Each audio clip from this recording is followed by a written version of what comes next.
सुबह के 6 बजे थे। बड़ी बहू लीला पसीने में तरबतर होकर भारी भरकम पतीलों को चूल्हे पर चढ़ा रही थी। वो सिलबट्टे पर ढेर सारा मसाला पीस रही थी क्योंकि मिक्सी खराब थी। हे भगवान, आज फिर इतनी देर हो गई। तभी कमला रसोई के दरवाजे पर आकर बोली, अरे बहू, बन गया तेरा खाना? या आज भी हमें सिर्फ मसालों की खुशबू सूंघ कर ही गुजारा करना पड़ेगा? हाँ मां जी, बस 10 मिनट और लगेंगे। मसाला पीस गया है, अब बस चौका लगाना बाकी है, लीला बोली। कमला झल्लाकर बोली, दिन भर 10 मिनट करके यही पूरा दिन निकाल देती है। सुबह से शुरू करती है और दोपहर को खाना नसीब होता है। तेरा ये 10 मिनट कभी खत्म ही नहीं होता। बड़बड़ाती हुई कमला वहां से चली गई। लीला की आंखों में आंसू आ गए, लेकिन उसने उन्हें पोंछ लिया और तेजी से मसाला पतीले में डालते हुए खुद से बोली, हे भगवान, अगर आज भी आधे लोग बिना खाना खाए चले गए तो मां जी मुझ पर बहुत गुस्सा करेंगी। लीला खाने में तड़के वाली दाल, आलू गोभी की सूखी सब्जी, मसाला भिंडी, रोटियां, पराठे, सलाद और सूजी की खीर बनाती थी। खाना तैयार करके वो भारी बर्तन उठाकर डाइनिंग टेबल की तरफ दौड़ी। मां जी, चलो सब लोग खाना खा लो, खाना लग गया है। तभी रश्मि वहां आई। वो कॉलेज जाने के लिए तैयार थी और अपना बैग उठा रही थी। उसने डाइनिंग टेबल पर रखे खाने को देखा, फिर घड़ी की तरफ इशारा करते हुए बोली, क्या भाभी, आपने इतनी देर से खाना लगाया कि पिताजी भी ऑफिस चले गए और भैया भी गुस्सा होकर निकल गए। हमारा भी कॉलेज का टाइम हो रहा है। टाइम पर आपसे कोई काम नहीं होता। आधे लोग खाते हैं और आधे बिना खाए ही चले जाते हैं। लीला बेबस होकर बोली, तो मैं क्या करूं रश्मि? मैं जल्दी करने की कोशिश करती हूं, पर नहीं हो पाता मुझसे। इतना सारा खाना रहता है, इतने बड़े बर्तन हैं, अकेले हाथ कितना काम करेंगे? रश्मि ताना मारते हुए बोली, तेरे पास तो बहानों की लंबी लिस्ट रहती है लीला भाभी। कभी बर्तन बड़े हैं, कभी मसाला ज्यादा है। खैर, जो चले गए वो चले गए, पर याद रखना, थोड़ी देर बाद वो लोग वापस आएंगे। तब खाना गर्म करके फिर से परोस देना। ठंडा खाना कोई नहीं खाएगा। बाकी लोग खाना खाने बैठ गए।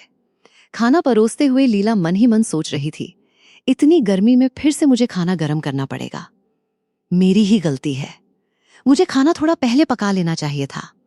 तभी बच्चों की आवाज आई, मम्मी, जल्दी से नाश्ता बना दो, बस आ रही होगी स्कूल बस। हाँ मम्मी, टिफिन भी जल्दी दे दो, वरना कल की तरह आज भी लेट हो जाएंगे। लीला उन दोनों को भी नाश्ता करवाती है, टिफिन देती है और स्कूल भेज देती है। फिर दोबारा काम पर लग जाती है। वो पसीने से भीगी हुई आंगन में झाड़ू लगाती है, फिर पूरे घर में पोछा लगाती है, भारी बाल्टी उठाकर कपड़े धोती है और उन्हें फैलाने के लिए छत पर जाती है। छत पर पड़ोसन रंजना और रेशमा खड़ी बातें कर रही थीं। रंजना बोली, देखा बहन, ये बेचारी लीला दिन भर काम करती रहती है। सुबह से शाम हो जाती है और इसी रसोई और आंगन के बीच दौड़ती रहती है। इसे अपने लिए समय ही नहीं मिलता। रेशमा ने हामी भरी, बिल्कुल सही कह रही हो।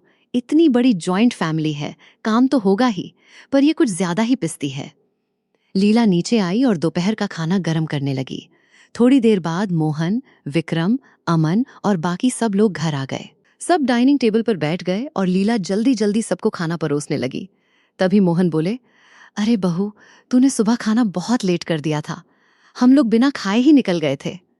हाँ पिताजी, आगे से ध्यान रखूंगी, लीला बोली। विक्रम ने नाराज होकर कहा, लेट खाना भी किया और ऊपर से मेरी पसंद का आलू का भरता भी नहीं बनाया? हाँ, बनाया है विक्रम जी, वो बस किचन में रह गया है, अभी लेकर आती हूँ। इतने सारे बर्तन थे कि याद नहीं रहा। विक्रम झुंझलाकर बोला, तो ले आओ ना फिर, यहाँ बैठे बैठे क्या रोटियां गिन रही हो? लीला भागकर रसोई में गई। तभी अमन आवाज लगाता है, भाभी, रायता कहाँ है? इतनी गर्मी है और खाने के साथ रायता भी नहीं। और मैंने आपको मसाला भिंडी बनाने को कहा था, वो कहाँ है? लीला जल्दी जल्दी सब कुछ लाकर सामने रखती है। ये लीजिए अमन, रायता भी ले आई, और ये आपकी मसाला भिंडी। रश्मि बोली, भाभी, आपको पता है ना कि मुझे गोभी पसंद नहीं है, आपने फिर वही बना दी। हाँ रश्मि, तुम्हारे लिए मैंने दाल तड़का बनाई है। और गरिमा, तुम्हें सूजी का हलवा पसंद है ना? तो तुम्हारे लिए और दादीसा के लिए अलग से रखा है। सूजी का हलवा तो हम भी खाएंगे। गरिमा हंसकर बोली, हाँ लीला, मुझे भी सूजी का हलवा और परांठा दे दे, दादीसा बोली। लीला भाग भाग कर सबको खाना खिलाती रही। वो खुद एक निवाला भी न खा सकी। सब लोग उसकी मेहनत की तारीफ करने के बजाय कमियां ही निकालते रहे। वो मन ही मन टूटती जा रही थी। मैं इतना काम करती हूँ, फिर भी ये लोग खुश नहीं रहते। सुबह से रात तक इनके पीछे भागती रहती हूँ, पर अंत में बस डांट ही मिलती है। क्या मेरी मेहनत की कोई कीमत नहीं? शाम हो गई। लीला किचन में बैठकर सब्जियां काट रही थी। तभी विक्रम ऑफिस से लौटा और बोला, लीला, मैंने बताया था ना कि आज मेरे दोस्त के यहाँ बर्थडे पार्टी है, और तुम अभी तक तैयार नहीं हुई? लीला थके स्वर में बोली, विक्रम जी, बस थोड़ा खाना बना लूं पहले, मांजी और पिताजी को खिला दूं, फिर चलते हैं। विक्रम गुस्से में बोला, फिर देर हो जाएगी।